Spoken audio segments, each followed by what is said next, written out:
force wind.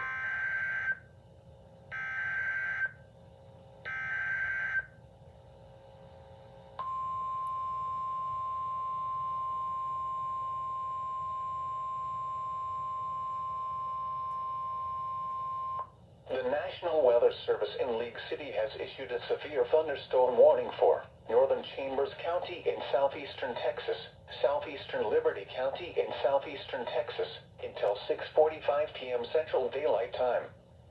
At 6:11 p.m. Central Daylight Time, a severe thunderstorm was located near Devers, Oregon, 8 miles east of Liberty, moving south at 30 miles per hour.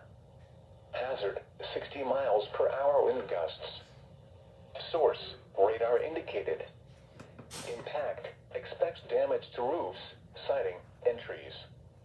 Locations impacted include eastern Liberty, southeastern Mont, Belvieu, Anahuac, Old River-Winfree, Ames, Cove, Devers, Hankamer, and Wallisville.